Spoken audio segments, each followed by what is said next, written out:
children, myself Vipinpit Kaur, and today I'm going to teach some new from the new book. And today I'm going to teach you from the NCERT Science textbook of class 7th. And I'm going to teach you chapter 1 Nutrition in Plants from this book. And I hope you all learned this, understood this very carefully, and hopefully I hope कि आप बहुत अच्छे से समझोगे. And अगर किसी को भी, and if anyone arises any type of doubts, you can comment in the comment box easily. I'll be clearing it in the doubt video or parts of this other parts of this chapters. I'll be clearing your doubts carefully. Okay, so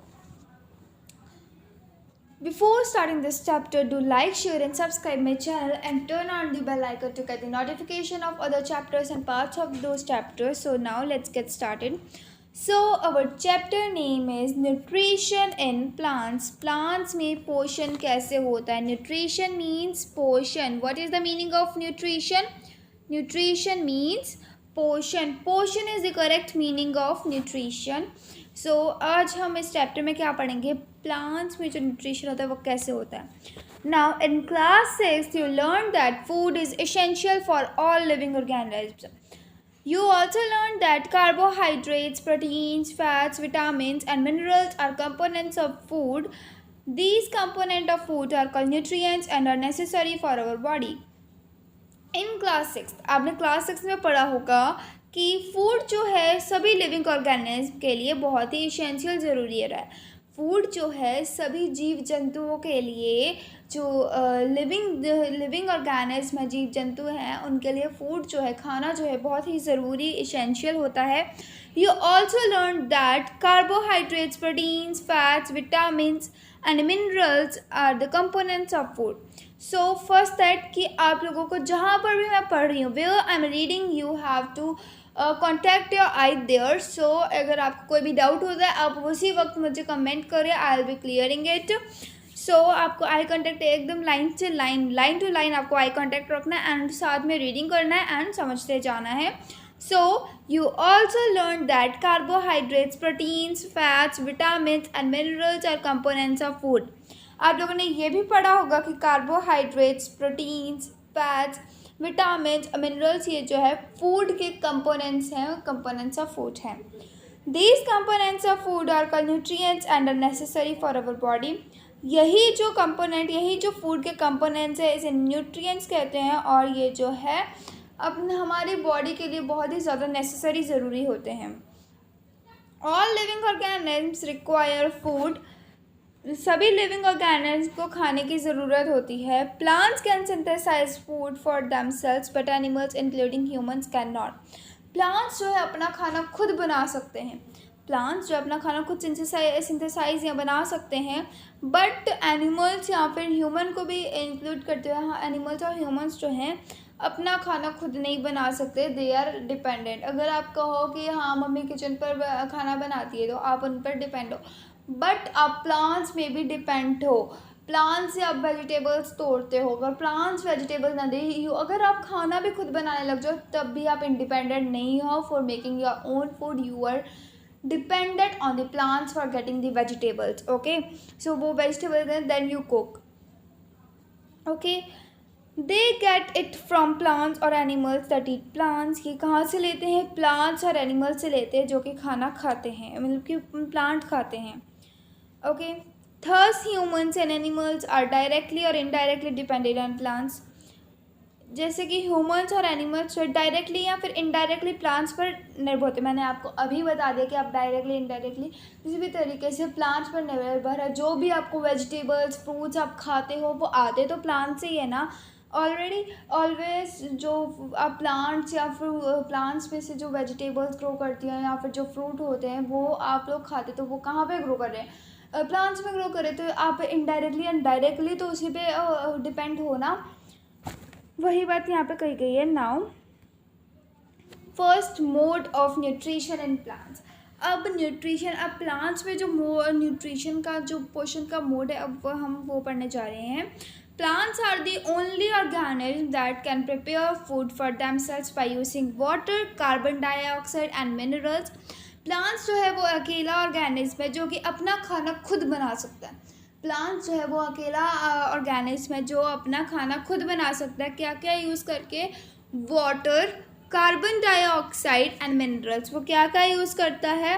water, carbon dioxide and minerals का use करके वो अपना खाना खुद बना सकता है। Plant is the only organism who can prepare their food themselves by own and using the water, carbon dioxide and minerals. The raw materials are present in their surrounding. Raw materials जो उनके आसपास surrounding में present होते हैं. The nutrients enable living organisms to build their bodies, to grow, to repair damaged part of their bodies and provide the energy to carry out life processes. जो nutrients होते हैं food में, जो nutrients होते हैं वो लिविंग ऑर्गेनिज्म्स को क्या एनाबल करते हैं कि वो अपनी बॉडी को बिल्डअप करे, ग्रो करे और अपने जो भी उनको डैमेज हर्ट हुआ है उनकी बॉडी को, it will be recovered by the nutrients that you got in the food. तो उससे वो जो है आपका रिकवर हो जाता है and provide the energy to carry out life processes. और हमें एनर्जी, फूड जो है एनर्जी देता है जिससे कि हम अपने लाइफ प्रोसेस जो भी हमें वर्क करना है, जो भी हमारी लाइफ प्रोसेस है उसे कैरी आउट करने के लिए वो हमें एनर्जी देता है.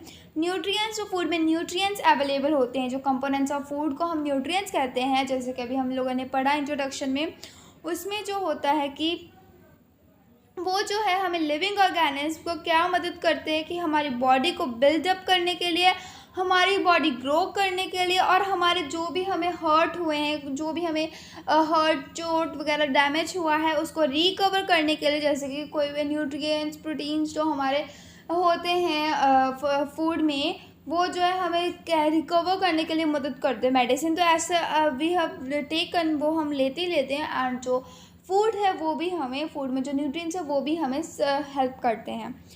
एंड ये जो है हमारी बॉडी में, जो बॉडी के जो लाइफ प्रोसेसेस है, हमारी जो लाइफ प्रोसेसेस है उसे कैरी आउट करने के लिए हमें एनर्जी भी देते हैं nutrients. Nutrition is the mode of taking food by an organism. Nutrition एक ऐसा मोड है जो कि, न्यूट्रिशन वो मोड है जिससे खाना जो है ऑर्गेनिज्म के द्वारा लिया जाता है and its utilization by the body, और इसका बॉडी में यूटिलाइजेशन होता है. The mode of nutrition in which organism make food themselves for simple substances is called autotrophs. वो न्यूट्रिशन का मोड जिसमें ऑर्गेनिज्म, ये autotrophs are those organism who prepare their food own. ये ऑटोट्रॉफ्स वो organism होते हैं जो अपना खाना खुद बनाते हैं. The mode of nutrition in which organism make food themselves from simple substances is called autotrophs. ये वैसा मोड है, ये न्यूट्रिशन का वो मोड है जिसमें जो ऑर्गेनिज्म है वो खाना खुद बनाते हैं, सिंपल सब्सटेंसेस का यूज़ करके वो अपना खाना खुद बनाते हैं. उन्हें हम ऑटोट्रॉफिक न्यूट्रिशन कहते हैं या फिर ऑटोट्रॉफ्स कहते हैं. Auto means, in bracket you have given that auto equals to self and troph means nourishment. Auto means self and troph means nourishment. Autotrophic nutrition, ये वो ऑटोट्रॉफिक न्यूट्रिशन क्या है? वो ऐसा मोड ऑफ न्यूट्रिशन है जिसमें ऑर्गेनिक्स जो है खुद खाना बनाते हैं सिंपलर सब्सटेंसेस का यूज़ करके. Therefore plants are called autotrophs. जो प्लांट्स को हम क्या कहते हैं? ऑटोट्रॉफ्स कहते हैं. Animals and most other organisms take in food prepared by plants.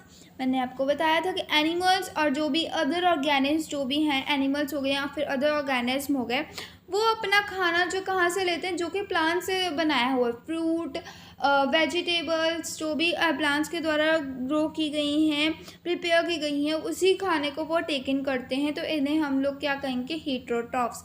Animals and the other organism are called heterotrophs. Means कि हीटरोस मीन्स वो अदर के दूसरों के ऊपर निर्भर हैं, ये डिपेंड हैं, दूसरों पर डिपेंड है, अपने फूड के लिए दूसरों पर डिपेंड है. Now we may ask where the food factories of plants are located. अब हम ये भी पूछ सकते हैं कि प्लांट की जो फूड फैक्ट्री है वो कहाँ पर होती है. Whether food is made in all parts of a plant or only in a certain parts. क्या फूड जो है सभी प्लांट के सभी पार्ट्स में होता है या फिर एक ही पार्ट, कोई एक सर्टेन पार्ट्स में होता है? How do plant obtain the raw materials from the surroundings. Plants जो है रॉ मटेरियल सराउंडिंग से आसपास से रॉ मटेरियल कैसे ऑब्टेन करता है. प्लांट जब खाना बनाता है तो अपनी सराउंडिंग आसपास से रॉ मटेरियल जो होता है वो कैसे करता है, कैसे वो ऑब्टेन करता है. How do they transport them to the food factories of plants. वो कैसे उनको जो है फूड फैक्ट्री, प्लांट्स की फूड फैक्ट्री में ट्रांसपोर्ट करता है. ये हम लोगों ने पढ़ लिया. Mode of nutrition in plants para हमारा फिनिश हो गया है. And now we are going to start the next topic, photosynthesis, food making process in plants. Leaves are the food factories of plants. Photosynthesis आप लोग पहले पढ़ चुके हैं, जो कि इन the presence of sunlight, carbon dioxide, water में होती है, जिससे प्लांट्स जो अपना खुद क्या बनाते हैं, फूड बनाते हैं. So let's study it about in detail. ये आप 3rd 4th क्लास में भी पढ़ चुके हो. Leaves are the food factories of plants. Leaves जो है प्लांट की फूड फैक्ट्रीज होती हैं. Okay, therefore all the raw materials must reach the leaf. जो भी रॉ मटेरियल होता है वो लीफ में पहुंचता है. Water and minerals present in this soil are absorbed by the roots and transported to the leaves. जो भी वाटर एंड मिनरल्स रूट्स के द्वारा एब्जॉर्ब किए गए हैं, जो भी वाटर एंड मिनरल्स रूट ने एब्जॉर्ब किए हैं वो जो है लीफ में ट्रांसपोर्ट किए जाएंगे. पहले रूट एब्जॉर्ब करेगा सॉइल से, पहले रूट जो है सॉइल से वाटर एंड मिनरल्स को एब्जॉर्ब करेगा एंड देन वो जो है लीव्स में उसे ट्रांसपोर्ट कर देगा. Carbon dioxide from air is taken in. Air से जो कार्बन डाइऑक्साइड को लिया जाता है through the टिनी pores present on the surface of leaves. जो एयर से कार्बन डाइऑक्साइड इन की जाती है वो जो लीव्स के नीचे जो होते हैं छोटे छोटे पोर्स होते हैं. लीव्स की जो सरफेस होती है उसमें छोटे छोटे पोर्स होते हैं, जिससे जो है वो टेकन की जाती है carbon dioxide. These pores are surrounded by guard cell. यही पोर्स जो है किससे सराउंडेड होते हैं, गार्ड सेल से सराउंडिंग होते हैं. गार्ड सेल्स से यही पोर्स जो है सराउंडेड होते हैं. सच पोर्स आर कॉल्ड स्टोमेटा. ऐसे पोर्स को हम क्या कहते हैं, stomata. Stomata are those pores by which they are found in the surface of the leaves and by which they take in carbon dioxide from the airs and they are surrounded by the guard cells. ये जो है stomata वो है जो कि leaf के नीचे की सरफेस में जो छोटे छोटे पोर्स है, जिससे कि कार्बन डाइऑक्साइड एयर से कार्बन डाइऑक्साइड को ऑब्जर्व करते हैं एंड देन फिर टेकन करते हैं. उसके बाद ये जो स्टोमेटा जो है होता है ये गार्ड सेल से सराउंडेड होता है. Water and minerals are transported to the leaves by the vessels which run like pipes throughout the root, the stem, the branches and the leaves. Water, उसके बाद वाटर एंड मिनरल्स जो है leaves में transport किया जाता है. किसकी मदद से, वेसल्स की मदद से. जो वाटर एंड मिनरल्स रूट ने एब्जॉर्ब किया सॉइल से, जो भी वाटर एंड मिनरल्स रूट ने सॉइल से एब्जॉर्ब किया वो उसके बाद जो है वेसल्स के द्वारा जो है लीव्स में ट्रांसपोर्ट किए जाते हैं, जो कि एक पाइप की तरह जो है रूट में भी, स्टेम और ब्रांच एंड लीफ, इन चारों में जो रन करती है. रूट, स्टेम, ब्रांच, लीफ सभी से ये पाइप होती है, पाइप की तरह होती है जो कि रन करती है. उसी से ये जो है वाटर एंड मिनरल्स लीव्स तक ट्रांसपोर्ट किए जाते हैं. They form a continuous path और passage for the nutrients to reach the leaf. ये जो है कॉन्टीन्यूअस एक पाथ या पैसेज बना देता है जिससे कि जो लीफ में, जिससे कि न्यूट्रिएंट्स जो है लीफ तक पहुंच जाते हैं, जिससे कि जो न्यूट्रिएंट्स है वो लीफ तक पहुंच जाते हैं. दे आर कॉल्ड वेसल्स, और इसे क्या कहते हैं, vessels. You will learn more about transport of materials in plants in chapter 11. अब इसके बारे में डिटेल में आप जो पढ़ोगे transport of materials in plants, ये जो है आप चैप्टर 11 में पढ़ोगे. Okay, in detail you will study this in the chapter 11. The leaves has a green pigment called chlorophyll. अब leaves के पास एक green pigment होता है जिसे क्या कहते हैं, chlorophyll. It helps leaves to capture the energy of the sunlight. और ये leaves को क्या मदद करता है कि वो जो है chlorophyll जो है sunlight को, chlorophyll जो है leaves को एक help करता है कि वो जो है sunlight capture कर ले, sunlight ले ले. ये मदद कौन करता है leaves को, क्लोरोफिल करता है. क्लोरोफिल जो क्या कहता है कि क्लोरोफिल क्या मदद करता है लीव्स की, कि वो जो सनलाइट में एनर्जी है वो कैप्चर कर ले. क्या कैप्चर कर ले, सनलाइट की एनर्जी कैप्चर कर ले. This energy is used to synthesize means prepare food from carbon dioxide and water. और यही एनर्जी जो है क्या मदद करती है, यही एनर्जी किस में यूज़ होती है कि जो कार्बन डाइऑक्साइड एंड वाटर से खाना बनाने के लिए यूज़ की जाती है, फूड बनाने के लिए यूज़ की जाती है। Since the synthesize of food occurs in the presence of sunlight, अगर जैसे कि फूड का जो सिंथेसाइज प्रिपरेशन है वो होता है सनलाइट की प्रेजेंस में होता है, इट इज़ कॉल्ड फोटोसिंथेसिस। इसे क्या कहेंगे हम? फोटोसिंथेसिस। फोटोसिंथेसिस क्या होता है कि फोटोसिंथेसिस लीव्स में एक ग्रीन पिगमेंट होता है जिसे क्लोरोफिल कहते हैं, और वो लीव्स को क्या हेल्प करता है कि जो है वो सनलाइट से जो भी उसके अंदर एनर्जी वो कैप्चर करे एंड देन उस एनर्जी को क्या है खाना बनाने के लिए कार्बन डाइऑक्साइड एंड वाटर को से खाना बनाने के लिए यूज़ करे। किसकी मदद में? किसके प्रेजेंस में? सनलाइट के प्रेजेंस में अगर वो खाना बनाते हैं तो उसे क्या कहते हैं? Photosynthesis. This process is known as the photosynthesis. So photo का मीन्स होता है लाइट एंड सिंथेसाइजेस का मीन्स होता है to combine. Okay, so we find that chlorophyll, sunlight, carbon dioxide and water are necessary to carry out the process of photosynthesis. So हमने इसमें क्या पढ़ा कि जो फोटोसिंथेसिस प्रोसेस को कैरी करने के लिए क्या क्या ज़रूरी होती है। अगर फोटोसिंथेसिस प्रोसेस करनी हो तो उसके लिए हमें 4 चीज़ें इंपॉर्टेंट होती है। First is chlorophyll, second sunlight, third carbon dioxide and fourth water. Chlorophyll जो होता है वो ग्रीन लीव्स में होता है, ये एक ग्रीन पिगमेंट होता है। एंड सनलाइट जो कि ग्रीन पिगमेंट जो होता है, क्लोरोफिल जो होता है वो क्या मदद करता है कि वो लीव्स की क्या मदद करता है कि वो सनलाइट से एनर्जी कैप्चर करे ताकि वो अपना खाना बना सकते हैं। फिर जो एनर्जी वो कैप्चर कर लेता है क्लोरोफिल की मदद से, जो भी कैप्चर कर लेता है उसका फिर खाना बनाने में यूज़ करता है। और अगर खाना सनलाइट के प्रेजेंस में बनता है तो उस प्रोसेस को हम कहते हैं photosynthesis. It is a unique process on the earth. ये जो है अर्थ पे बहुत ही यूनिक प्रोसेस है। The solar energy is captured by the leaves. Solar energy जो है लीव्स के द्वारा कैप्चर की जा रही है and stored in the plant in the form of food, और प्लांट में स्टोर की जा रही है। और प्लांट में ये स्टोर होती है किसकी फॉर्म में? फूड की फॉर्म में ये प्लांट में स्टोर होती है। सोलर एनर्जी लीव्स के द्वारा कैप्चर की जा रही है, उसके बाद फिर ये फूड की फॉर्म में प्लांट में स्टोर हो रही है। Third sun is the ultimate source of energy for all living organism. उसके बाद फिर जो सन है वो सभी लिविंग ऑर्गेनिज्म के लिए एक अल्टीमेट सोर्स ऑफ एनर्जी है। Can you imagine life on earth in the absence of photosynthesis? क्या आप इमेजिन कर सकते हो अपने अर्थ में जो भी लाइफ है वो अगर फोटोसिंथेसिस के एब्सेंस में, क्या आप इमेजिन कर सकते हो? In the absence of photosynthesis there would not be any food. अगर फोटोसिंथेसिस नहीं होगा तो वहाँ पे कोई भी फूड नहीं होगा। The survival of almost all living organism directly और indirectly depends upon the food made by the plants. जो भी हमारे अगर कोई भी लिविंग ऑर्गेनिज्म का जो सर्वाइवल है वो ज़्यादातर या तो डायरेक्टली या इनडायरेक्टली वो प्लांट्स में ही डिपेंड करता है, प्लांट्स पर ही उनका डिपेंड करता है। Besides oxygen which is essential for survival, oxygen जो कि हमारे सर्वाइवल के लिए एसेंशियल है, of all organism is produce during photosynthesis. वो सभी ऑर्गेनिज्म की जो सभी ऑर्गेनिज्म के लिए ऑक्सीजन एक नेसेसरी है, ज़रूरी है, वो फोटोसिंथेसिस के दौरान ही प्रोड्यूस होती है। इन the absence of photosynthesis life would be impossible on earth. अगर फोटोसिंथेसिस नहीं होगी तो अर्थ पे जो लाइफ है वो पॉसिबल ही नहीं होगी, it is impossible. During photosynthesis chlorophyll containing cells of leaves.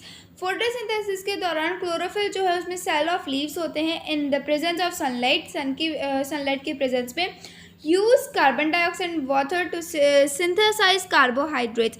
वो किन का यूज़ करता है? कार्बन डाइऑक्साइड एंड वाटर का यूज़ करता है। क्या प्रिपेयर करने के लिए? कार्बोहाइड्रेट्स प्रिपेयर करने के लिए वो किन किन चीज़ों का यूज़ करता है? सनलाइट के प्रेजेंस में वो किन किन चीज़ों का यूज़ करता है? Carbon dioxide and water.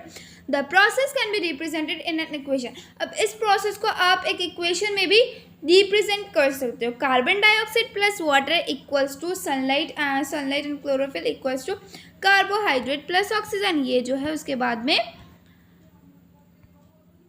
Give out होता है। ओके, ये हमारा प्रोडक्ट आता है। ये रिएक्टेंट्स है उसके बाद जो आता है वो प्रोडक्ट कार्बोहाइड्रेट एंड ऑक्सीजन है. Now during the process oxygen is release. इस प्रोसेस में जो होता है ऑक्सीजन जो है रिलीज की हो जाती है. The presence of starch in leaves indicates the occurrence of photosynthesis.